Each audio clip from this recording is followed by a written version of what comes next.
Pomaže Bog, danas je 7. decembar 2024. godine. Ovo nam je vjerovatno posljednji intervju u ovoj godini i imamo veliku čast. Kao što vidite, na način na koji sam se ja obukao, da intervjušemo našeg parohijana Branka Mikašinovića, koji je neoficijalno najbolji odjeven Srbin u cijeloj Americi. Hvala vam. Veliki kompliment, ne znam da li je tako, ali hvala vam u svakom slučaju.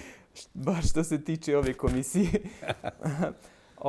Ajde da počnemo kako je obično. Gdje ste rođeni, vašim djetinjstvom, odrastanjem? Rođen sam 1938. godine u mestu Belišću, koje je nedaleko od Osijeka. Moj otac je tu radio kao advokatski pripravnik i često sam tu se nalazio on se nalazio sa svojim prijateljima i Srbima, ali smo odlazili isto tako i u Osijek, čisto da bi on naime imao dobru priliku da se druži sa Srbima. I koliko ste bili u Belišću?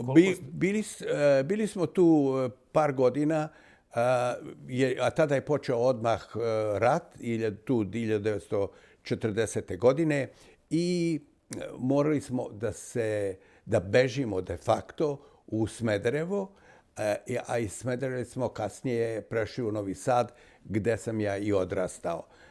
To su bila neprijatna i strašna vremena. Sjećam se dobro kako su nemačke štuke nadletale nad nama gdje smo mi bili u Smederevu, pa morali da bežimo u kolibe i tako dalje, da se štitimo koliko smo mogli. Da. Fakultet ste završili u Beogradu? Ne, ja sam došao ovdje povodom poziva moje tetke, Anastasije Vučinić-Čermiš, koja je bila vrlo bliska sa mojom majkom Ružom, i ona je kazala, ajde, slušaj, pošto ona nije imala decu, ajde neka Branko dođe u Ameriku da studira, a ja ću podnositi većinu tih troškova i tome slično. Tako da je ona bila taj glavni motivirajući faktor u mom dolasku ovdje i vrlo lepo me je primila i bila vrlo velikodušna prema meni. Kad sam došao ovdje, prva stvar je bila da naučim engleski, jer nisam ga znao, i to sam uzeo jedan 6-mesečni kurs, a poslije toga krenuo i uzimao redovne predmete iz oblasti koju sam izabrao. Samo da se vratimo na kratko, da ostane zabilježeno imena roditelja. Imena roditelja su, majka je bila Ruža, otac Sava, a brat Boba Slobodan. Da. A majka djevojački, kako se preziva? Vučinić. Da. I slavu, koju slavite slavu? Svetog Nikolu. Da. Znači, koje godine dolazite u Ameriku? Dolazim u Ameriku 1960. godine kod moje tetke, i to je interesantno je pomenuti sljedeće. Ja sam iz Novog Sada došao u Rijeku i u Rijeci uzeo taj ukrcao se u poluteretni brod koji je odlazio iz Rijeke u New York. Tu smo usput stali i u Kazablanku i tu sam razgledao taj grad. To su bili svojevrsni događaji. Naravno i bilo je lepo jer na brodu sam se upoznao sa nizom raznih ljudi, naših isto Dalmatinaca koji su plovili na sve strane u svetu i tako imali interesantnih priča. Sad, kad sam naime došao u New York, tu sam po prvi put i video jednog crnca, hteo da mu priđem, ali sam onda, i da porazgovaram s njim, ali sam onda shvatio da ne govorim engleski. Pa kažem, nema svrhe, jeli? Poslije toga smo se, jedan prijatelj koji je bio na istom brodu i ja, ukrcali ovaj Greyhound autobus koji je išao iz New Yorka za Chicago.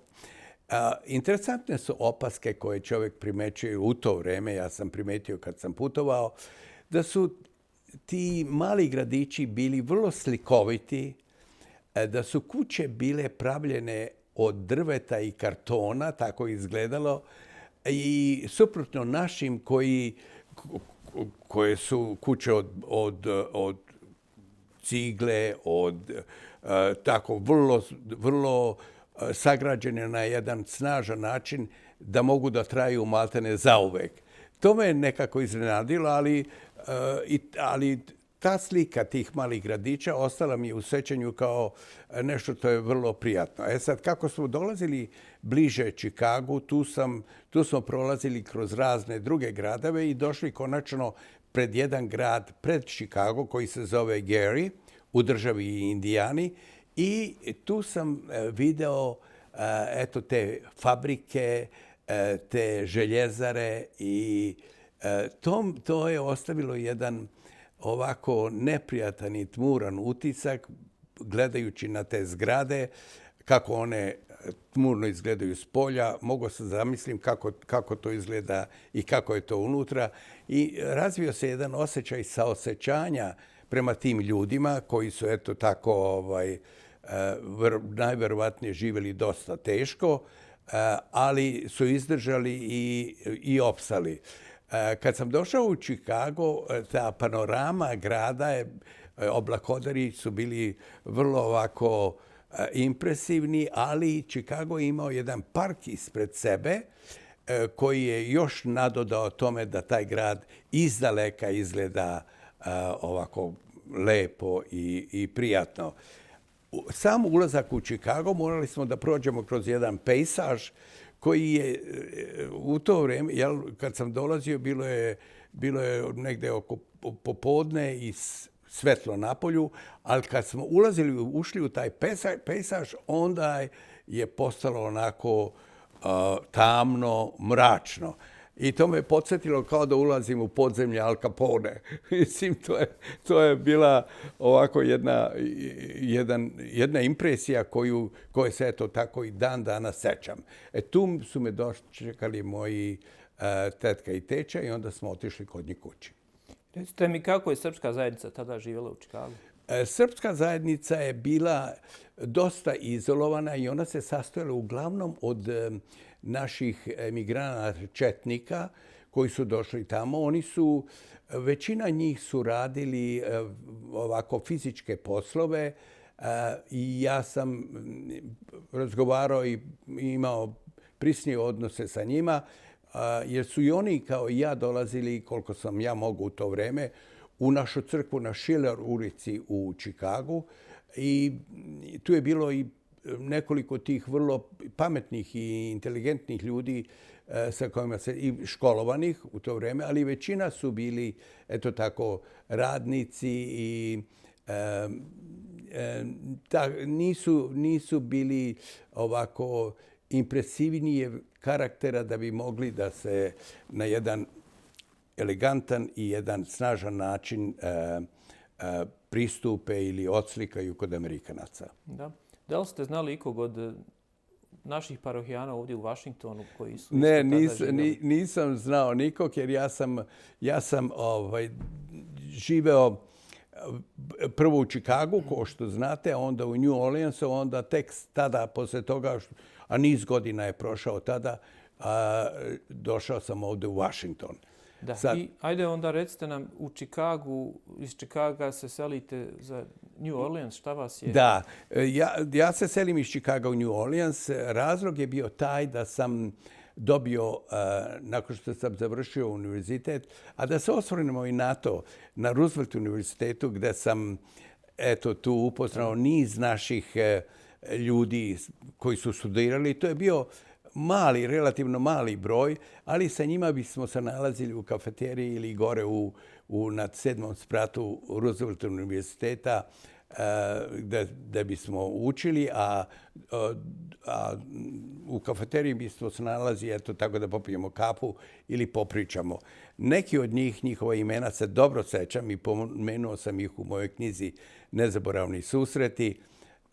To su Bob Sofil, onda Duško Kovačević, Dan Blagojević i tako dalje. Oni su bili fini i prijatni ljudi. Sad, idući što se tiče crkve, Ja sam odlazio koliko sam mogao, ne koliko bih želeo, naravno. A pored crkve je bila i jedna kafana srpska i tu bi svi posle službe svratili da ili nešto popiju ili nešto pojedu i da se druže. Završavate fakultet u Čikagu? Završavam fakultet bacheloret, odnosno prvi stepen, univerzitetski degree, odnosno diploma, a posle toga magistralna diploma na poznatom univerzitetu u blizini Čikaga, Northwestern University, koji se nalazi u jednom vrlo slatkom, lepom mestu, zove se Evanston.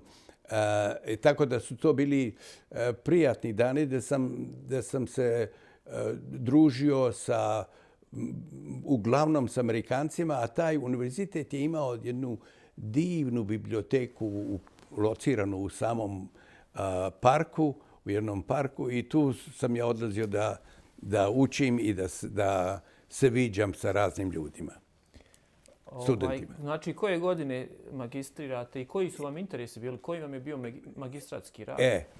Ja sam završio univerzitet u Čikagu na Roosevelt univerzitetu 1965. a magistrirao na Northwesternu 1967. Razlog tome je bio, jedan od razloga što sam to prihvatio da studiram, to slavistiku, jer tada je 1959. bio lansiran onaj Sputnik, ja mislim onaj ruski, da, i to je pobudilo veliko interesovanje ovdje u Americi i lako se dobijao posao. Otvarali su se katedre ruskog jezika, posao nije bilo problema uopšte i ovako, ja sam gledao to iz evropske perspektive, biti profesor na univerzitetu je velika stvar. Međutim, kad sam počeo da radim, onda sam shvatio da nije to baš tako, jer su profesori, dok ne provedeš neko duže vrijeme tamo, bili relativno govoreći slabo plaćeni. Ja se sećam uvek posete mog oca Save kad bi dolazio kod mene u New Orleans i jednom prilikom on meni kaže, pa znaš šta, ljudi dolaze u Ameriku uglavnom da zarade nešto, da se dobro plasiraju finansijski i tako dalje. A kako kod tebe stoji situacija? A ja se mislim u sebi, ne baš tako dobro, znaš. Sad ja kažem, pomislim tada, pa ovdje ne mora da se nešto menja. I ja sam onda nakon što sam predavao na tom privatnom divnom univerzitetu Tulane University u New Orleansu, napustio univerzitetski posao i počeo da se bavim tim biznisom, prodajom nakita i tako dalje. Kako se to desilo, to je interesantna stvar.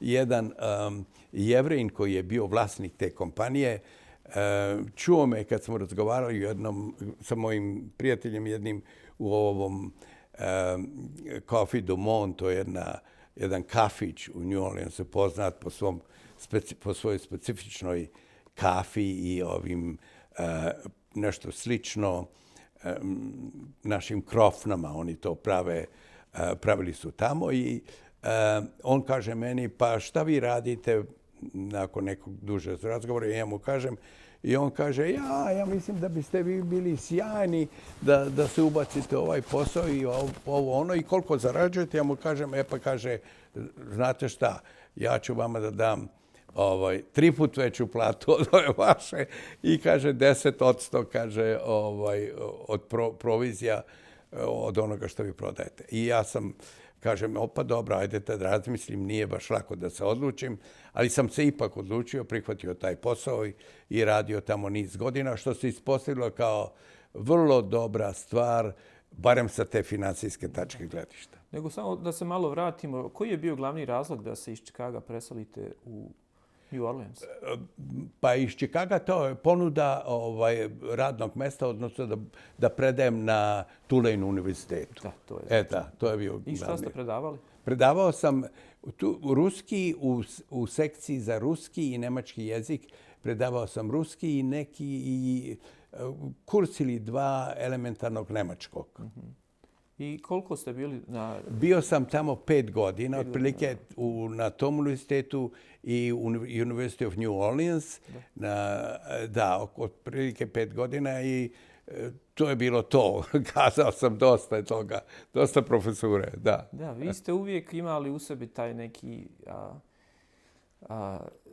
neku žicu za umjetnosti i tako da me ne iznenađuje da ste se prebacili malo da radite na tim umjetninama, nakitu i tako dalje. Da, tačno. Ali još uvijek glavni razlog je što u stvari, znate šta, dođe do nekog raskoraka. Čovjek koji je naklonjen literaturi i možda umjetnosti, pa se prebaci na biznis, on uvijek žudi da se vrati opet nekako tome. I tu vam je taj raskol nekako u tim ličnim shvatanjima stvari. Tako da sam ja poslije toga počeo da razmišljam šta bi ja voleo da uradim da postane to nešto trajnije, što bi doprinijelo nama.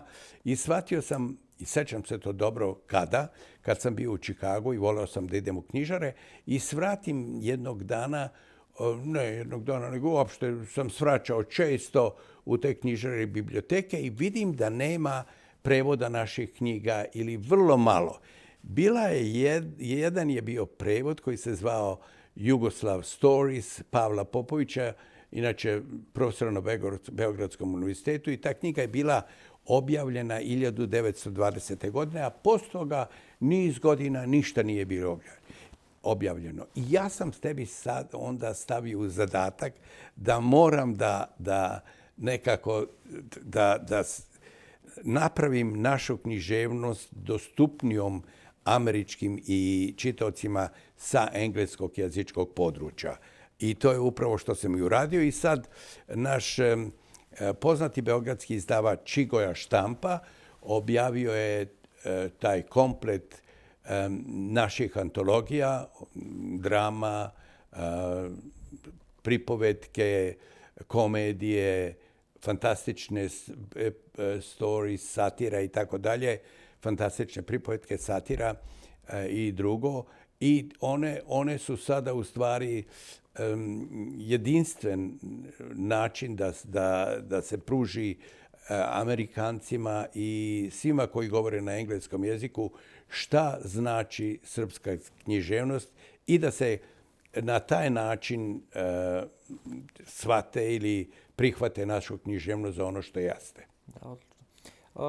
U New Orleansu srpska zajednica je bila vrlo mala. Da, u New Orleansu maltene da nije bilo srpske zajednice. Tu sam bio ja i tu su bili gospodin Rusović, Vasilije Rusović, koji je sin jednog našeg emigranta iz Boke Kotorske, u stvari iz Kotora. I on je postao tokom vremena preko svog oca koji kad je došao, on je otvorio preduzeće za ribarenje, za ribarstvo i tome slično. I poslije on ubacio se u posao, ali druge vrste, da vrši transport karga putem tih brodova i to je stvorilo od njega jednog multimilionera koji je imao 15 raznih filijala širom sveta i koji je bio predsjednik jednog kluba, Primsom kluba u New Orleansu, koji je bio izuzetno ovako uticajan. I tu bismo se mi nalazili i pričali o stvarima, ja o njemu o događajima u Jugoslaviji, a on meni o onome što se zbivalo na domaćem terenu. I tako da sam se s njim sprijateljio. On je čak u svojoj kancelariji tu imao jednu sobu koja je bila iskičena, ako hoćete da kažete, ili tu su bile razne stvari srpskog karaktera iz Crne Gore, iz Beograda. Ili on, kao i njegov otac, Vasilije, prvo je njegov otac postao počasni konzul Jugoslavije, a posle Kraljevine Jugoslavije, a posle i Vasilije. Imali su isto ime, on i otac.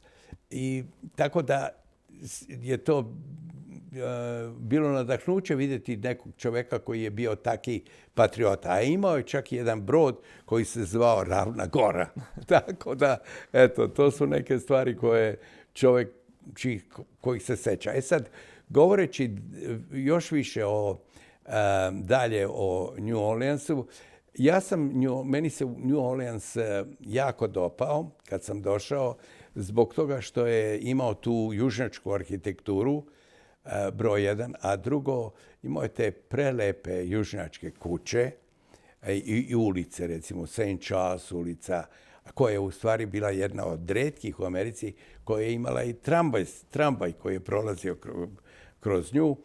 I to su bile nekako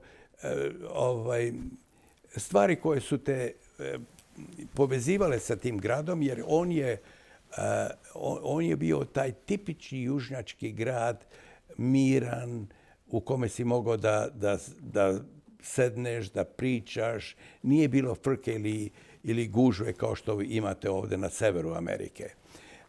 Ono što ga se ja isto tako sećam, ja sam voleo da vozim sportska kola. I tu sam tu sam u stvari uzeo 2 Jaguara XKI koji su sportska kola i onda sam preko mog brata kupio jednog Rolls Royce-a 1938. godine. Moram to da vam kažem da je to bila jedna senzacija tamo, uprkos svim tim njihovim južnjacima i bogatim ljudima. I kad bismo dolazili, moja supruga i ja, za ručak, obično skoro svake nedelje u jedan poznati hotel koji se zove Royal Orleans, koji je tako tipično ponovo južnjački, načičkan lepim onako ukusnim stvarima i nameštajem i tako dalje. Ovi bi nas, službenik na ulazu u taj hotel bi nas znao otprilike kad mi dolazimo, uvek sačekao i parkirao tu kola ispred hotela, govoreći nam, vi ne morate da se brinete, ne morate da parkirate, ja pazim to dok se vi ne vratite. I to je bilo ovako, kako da vam kažem... Atrakcija, jer su svi, i kad bismo išli, i kad bismo se vozili, svi bi mahali rukama i tako dalje. Eto, to je neka ovako skica, interesantnija, da. Ali da se dotaknemo kako ste upoznali vašu suprugu, koje godine? Da, ja sam, kad sam teo da se ženim, onda sam kazao, voleo bi da se oženim Srpkinjom. I ja sam onda tu negde 1980. godine ili tako odlazio u Kanadu kod mog ujaka, koji je bio jedan odličan trgovac i kupio je tamo restoran i tako dalje i razvio jedan ogroman biznis. A imao je svoje prijatelje koji su bili kao i on četnici i ja sam njemu kazao jednom prilikom, znaš šta, ja bi voleo da se upoznam s nekom Srpkinjom, i da li ti nekog zna. Pa kaže, imam ja mog jednog druga koji je se borio sa mnom, Grujo Garić, i on ima 2 prelepe čerke, hoćeš da, kaže, da ih vidiš. Ja kažem da, odem na taj piknik te iste godine i ulazim u crkvu kad na koga nalatim već na moju Neli. Eto, tako smo se sreli. U Orleansu ste do koje godine i koji do razlog da se... 1989. godine i onda se posle toga, onda dolazimo u Washington. Da. Vi ste tad već oženjeni? Da, oženjeni i rodio se moj sin tada, Aleksandar, 1989. i mi stižemo u Washington. To je bila sasvim suprotna situacija New Orleanskoj. Zašto? Zato što je tu u Vašingtonu je bila veća i velika iz ondašnje perspektive srpska kolonija i bila je tu i srpska crkva. Mada je ta crkva bila ovako skromnog izgleda na 16. ulici, ipak to je bila za nas velika stvar, jer smo mogli da počnemo da dolazimo u crkvu i da se srećemo sa našim ljudima. Eto, tu smo i upoznali i vas, i Veljka Raševića, i Zorana Hodžeru, i mnoge druge. Tako da je to bila velika stvar i mi smo zbog toga i volili da dođemo tu. Plus, bili smo nešto bliže Kanadi, tako da je Neli mogla da odlazi češće da vidi svoje roditelje. A recite mi, koji je razlog da se preselite u Washington? Da. Zašto baš Washington? Tada se pojavila mogućnost da se zaposli čovjek u Glasu Amerike i ja sam onda razmišljao o tome da pošaljem moju molbu i da vidim kakva mogućnost postoji za zaposlenje i to se ispostavilo povoljno i to je bio u stvari jedan od razloga što smo došli tu. Da, pretpostavljam da vam je bila plata manja nego dok ste prodavali nakit.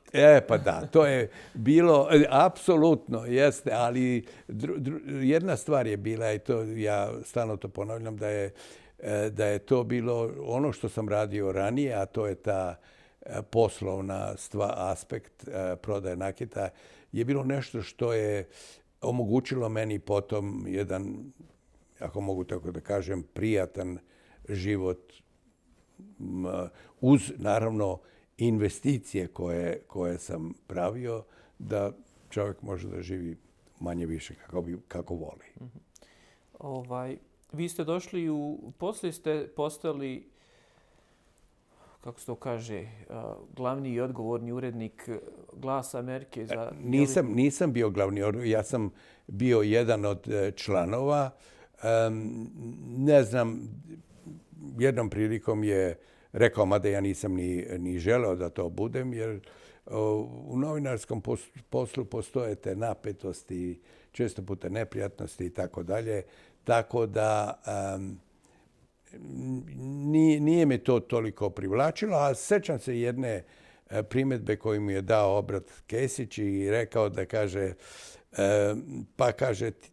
ti svejedno ne bi imao šanse, kaže, jer te smatraju ovako srpskim patriotom i to, ja kažem, sasvim u redu, ja sam zadovoljan ovako ko što jeste.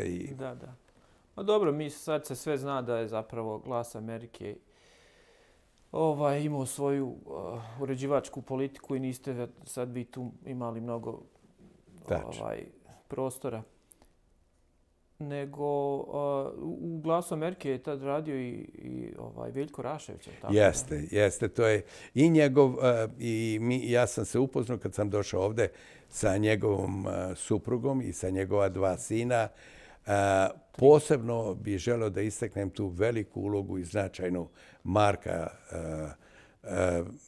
Raševića koji je svojim neumornim radom i pomaganjem crkvi učinio naš posao oko crkve daleko lakšim i zato bi svi trebali da mu budemo zahvalni.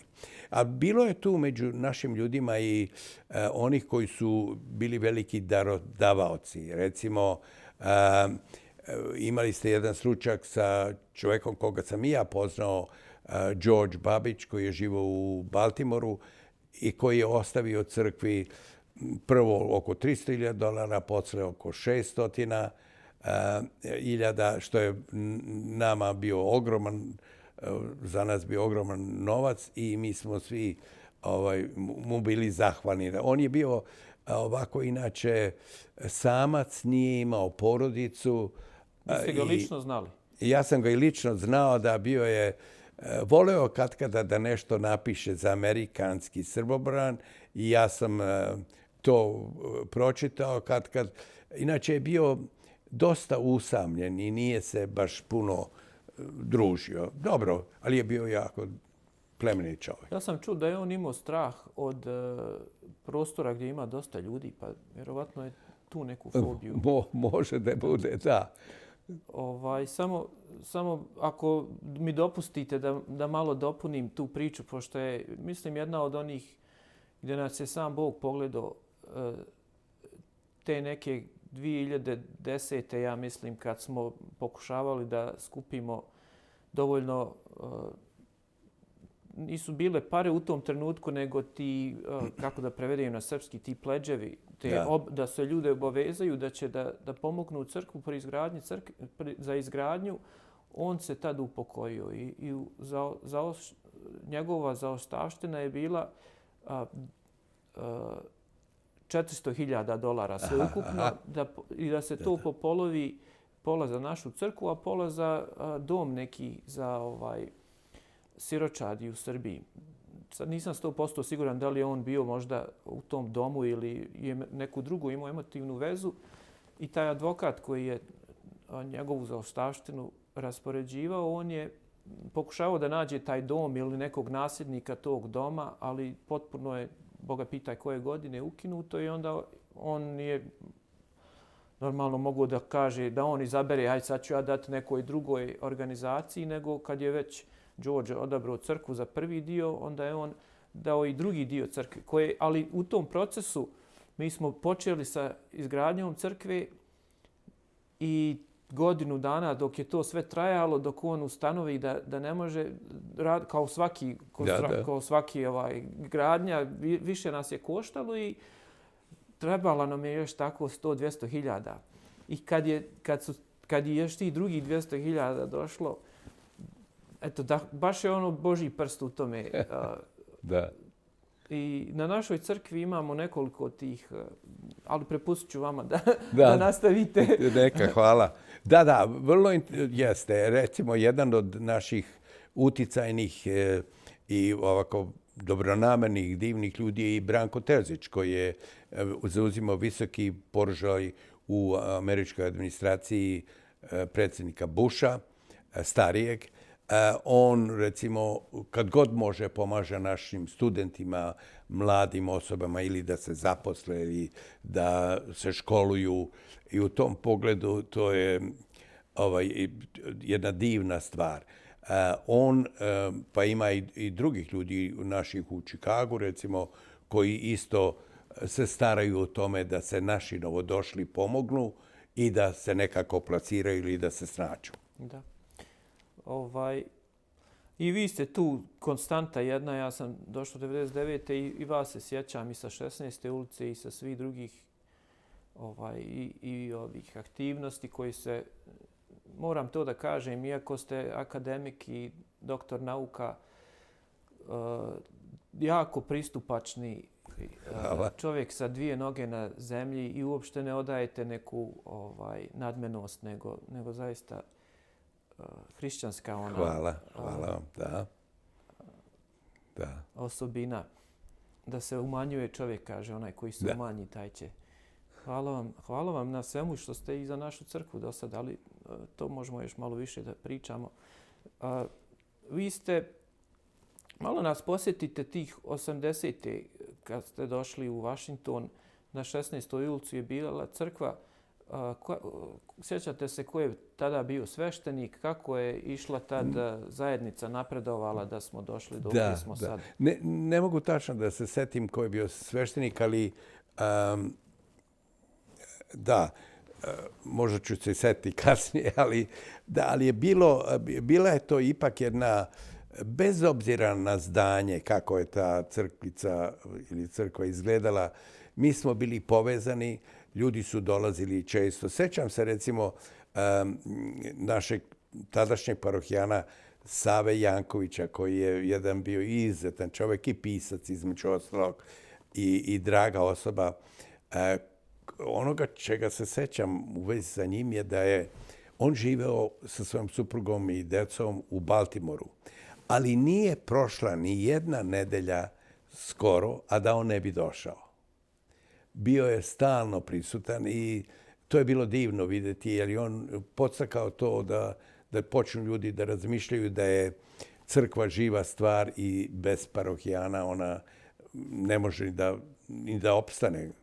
Tako da sam ja kroz ta moja druženja isto tako, mada sam voleo crkvu naravno i cenio još iz mojih mladalačkih dana, ipak shvatio ovde da treba dolaziti u crkvu, da treba crkvu pomagati i tako dalje.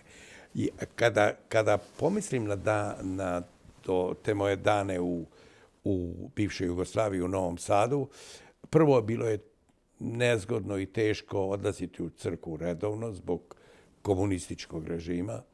A drugo, ljudi bi onda bili se pribojavali šta će i kako će da ovi koji su na vlasti gledaju na njih.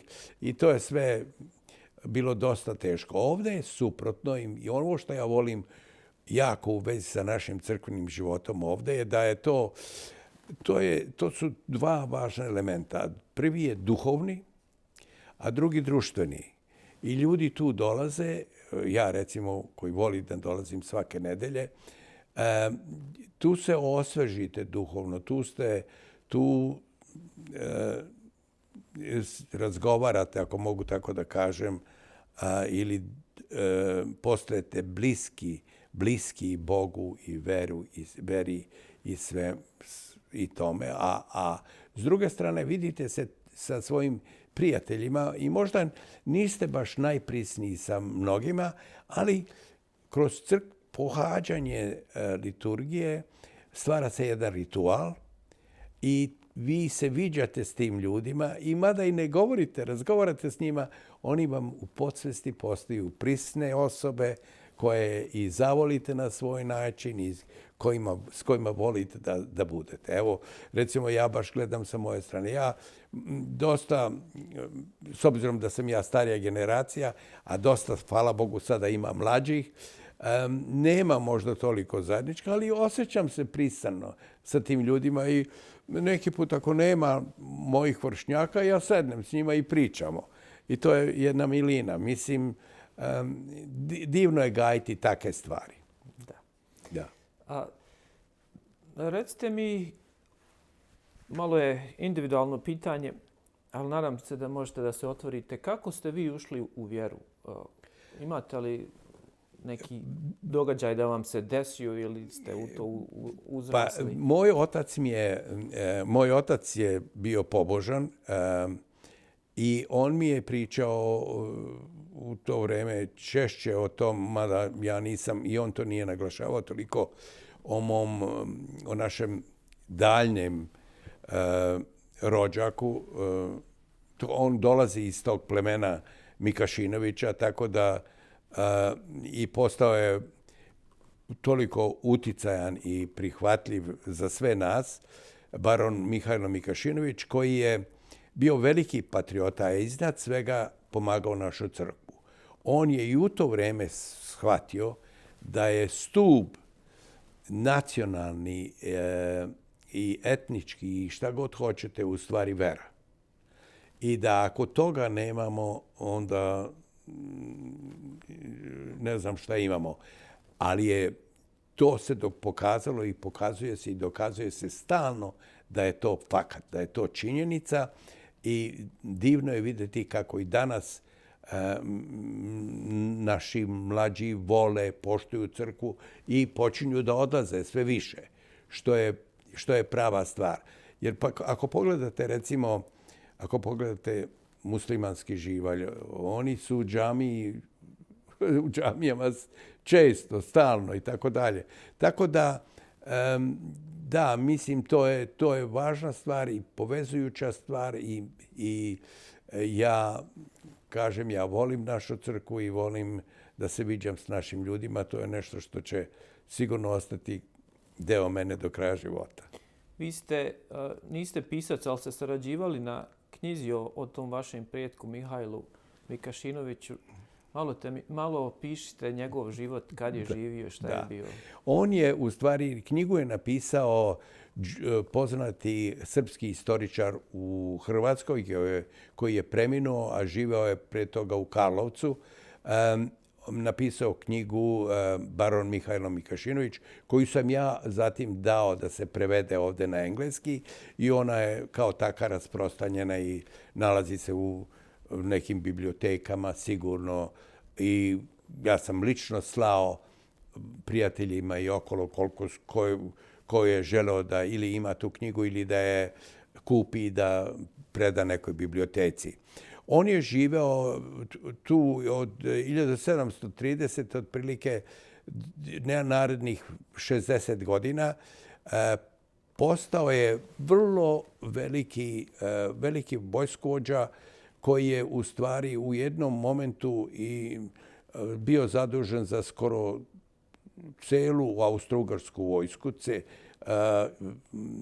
I tu je bio cenjen pogotovo od carice Marije Terezije, koja mu je i dodelila tu titulu, a on je kroz svoj uticaj te titule nastojao da pomogne srpskom življu. U kom smislu? Da dobiju bolje zemljište radi obrade, da se obrazuju, da budu privrženi svojoj veri i tu je naručivao i davao novac za crkvene knjige iz Rusije, davao novac raznim manastirima, manastiru Gomirju, recimo jedan Leposavić manastir, drugi.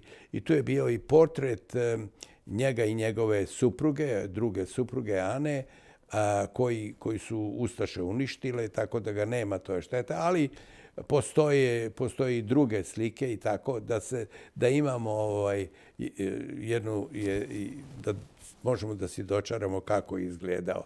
Inače je bio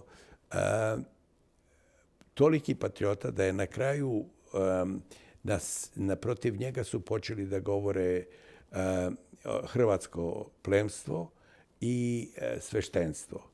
I oni su na dvoru u Beču govorili kako je on, eto tako, prevelik Srbin, a premaleni austro-ugarski podanik. Tako da su njega uspeli ipak na kraju da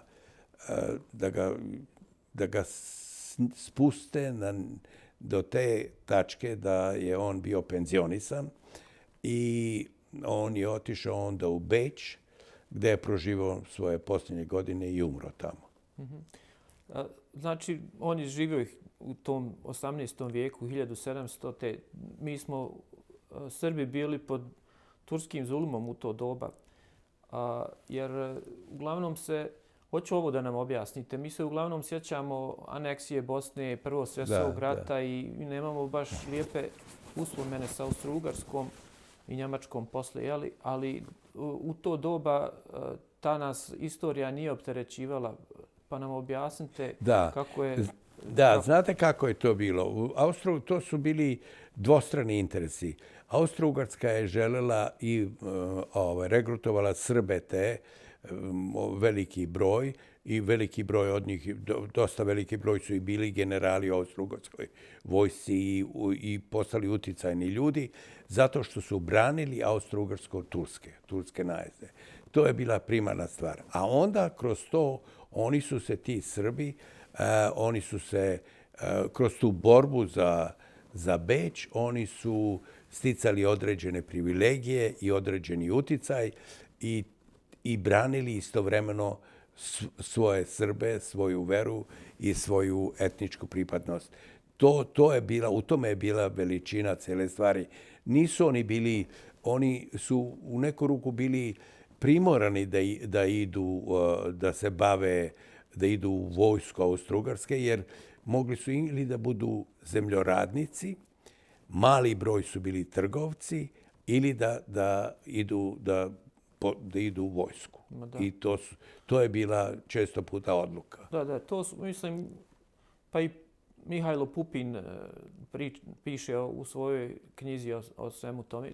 To nam je poznato istorijski, nego samo da kažem, da rastumačimo da u to doba su nam Austro-Ugarska bile i mi smo njima valjali, dobro smo im bili, ali i oni su nama bili zaštitnici, prijatelji. Tek poslije to, da kažem, neprijateljstvo, nažalost, se desilo. Malo smo preskočili, vaš doktorat je na temu.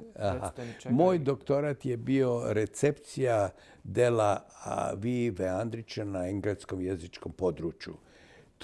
Ja sam čak i javio sam Mišću jedno vreme da to update, što kažu,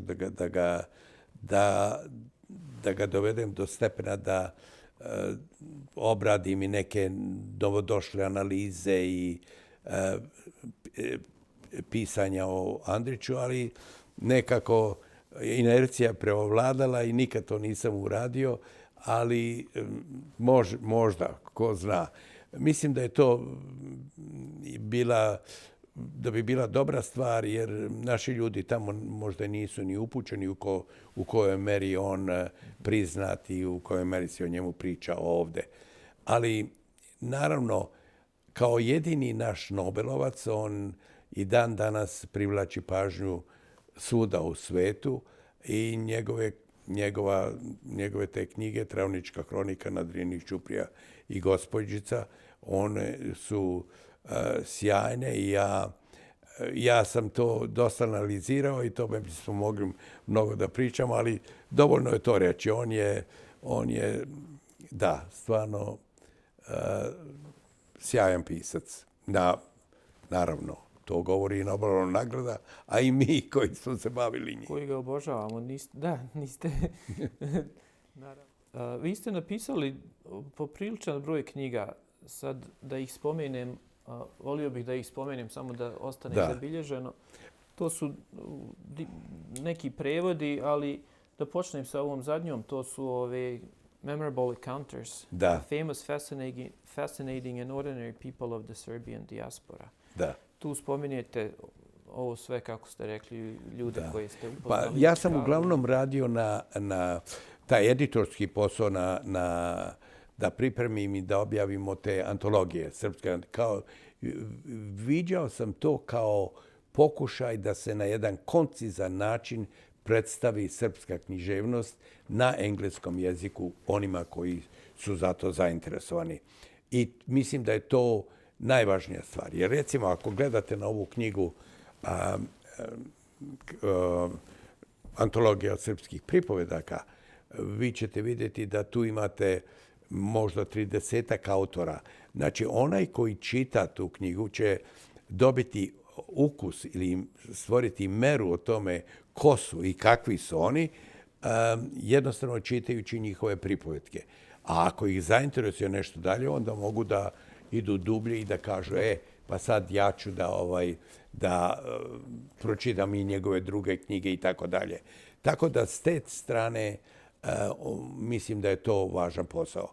A ovo što se tiče tih nezaboravnih susreta, meni je ta knjiga jako draga iz razloga što sam tu opisao moje susrete sa našim starosedeocima koje sam znao, samo to je važno reći, koje sam znao jer imate veliki broj vrlo uspešnih Srba koje ja nisam znao i nisam mogao njima da pišem, ali ovi Srbi starosedeoci, ja sam njih izuzetno voleo i uvek sam pokušavao da im se približim zato što su oni s jedne strane, kad su došli ovde, nisu se nekako asimilirali i pridržavali su se, asimilirali su se do izvesne mere, da bi opstali, ali pridržavali su se svoje vere i svoje etničnosti i bilo je divno razgovarati sa njima o tim starim, davnim vremenima. Tako da ja njih opisujem uglavnom u toj knjizi i to su i preneli, te skečeve su preneli i Politika i Večernje novosti. A knjiga je u stvari objavljena i prvo na engleskom, ja sam je napisao na engleskom, a zatim je prevedena na srpski. Da, pročitao sam većinu vaših knjiga i nadam se da imate neke dijelove koje ste isjekli, možda ste ostavili za poslije, jer nekih još malo većih pikanterija, da kažem. Uglavnom ste generalno opisivali te susrete, niste ulazili u detalje. Jeste. To je možda ako možemo tako da kažemo, nedostatak, jer one su, ti skečevi su ovako lakog karaktera, oni su kratki i mislim, ja sam prišao tome na ovaj način. Ljudi u Americi shvataju važnost vremena. Mislim, oni čak i kad čitaju novine ili nešto pročitaju naslove i to je to. Sad, bilo bi interesantno da su ti skečevi duži, ali mnogi od njih ne bi to čitali. A ovako kad je na 2-3 stanice, nekako počneš to pa kažeš, to je 2 strane, to ću da pročitam sad.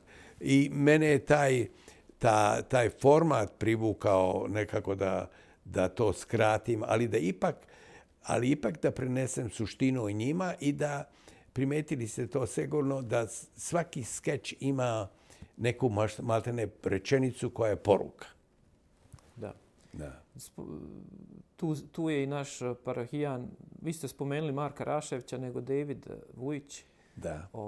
I sjećam se kad smo radili intervju sa njim, on je govorio ovo, da kažem da podudaraju vam se priče. Govorio je kako u ta doba kad Rusi su bili ispred američkog programa, to za svemir, i oni su maltene svi znali ruski i astronauti i svi ti ljudi koji rade u američkom programu, i to što vi kažete kako se uklapa jedno s drugim, da je u to doba bilo jako popularno da se uči ruski. Da. I tako ste vi, da kažem, upali u tu. Bio je to u stvari glavni razlog, jer mada sam ja mislio i da studiram nešto drugo, možda pragmatičnije, ali 2 razloga su što sam se odlučio za slavistiku. A to je jedan, da je u to vrijeme bilo vrlo lako naći posao u toj oblasti, pogotovo za ruski, a drugi je da sam ja mislio da ipak na neki način moram dati svoj doprinos konkretno, a to je putem tih knjiga koje su sada na raspolaganju čitaocima, tako da ostaje se ipak neki trag. Da. Volio bi da samo zabilježimo i to, pa ću ja da pročitam, a vi me dopunite ako sam nešto... Znači imamo Great Serbian Short Stories, Selected Serbian Plays, Serbian Satire and Aphorisms, Serbian Fantastic Prose, Selected Serbian Comedies. Jesam li išta? Ne, to je to. Znači koliko imamo, 6, je li tako, knjiga? Da, to je samo što se tiče srpske književnosti. Međutim, ja sam radio te antologije i u jugoslovenskoj pre nego što sam se prebacio na srpsku. Ovu knjigu nisam čitao, Jugoslavija, kriza i raspad 2014.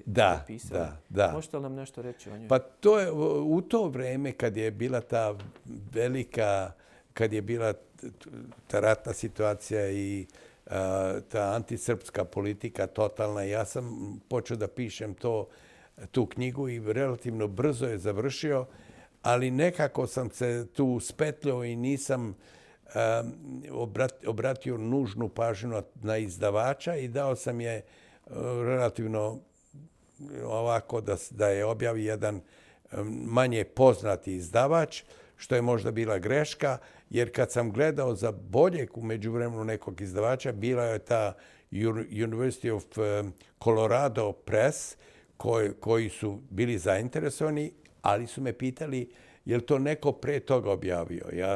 Ja sam rekao jeste, oni kažu mi ne objavljujemo knjige koje su ranije objavljene, tako da sam sebe sam tu eliminisao, ali mislim da je to jedna knjiga iz srpske perspektive i da je dobro da se ona da se širi na sve strane. Trebalo bi recimo, ne znam ko bi to mogao da bude, ona je čak merodavna i dan danas, da se možda nekako dogovorimo ili uopšte ljudi koji interesuje to politika i taj odnos prema Srbima i Srbiji, da se to popravi. Možda bi ta knjiga, mada je ona objavljena već ima duže vremena, mogla da se i dalje šalje okolo nekim ili političarima ili bibliotekama i tako dalje. Da, samo da zabilježimo u vašoj knjizi ove srpske kratke priče. U predgovoru je greškom napisano da se Jugoslavija raspala na 7 država, a zapravo na 6 se raspala. Da. Čika Branko, nakon ovih svih ratova, kako vi vidite da možemo da se pomirimo ili bar da se ne mrzimo sa našim susjedima u Hrvatskoj, u Bosni i Hercegovini? Da. Mislim da je to greška ne raditi na tome da, s obzirom da ti ljudi žive u tom regionu, da Srbi uprkos svemu i Hrvati i muslimani ne sarađuju i žive barem u miru nekom. Ne mora da to bude neka ljubavna veza pod znakom navoda, ali može da bude ipak jedan odnos koji bi bio od značaja i koji bi bio od koristi za sve.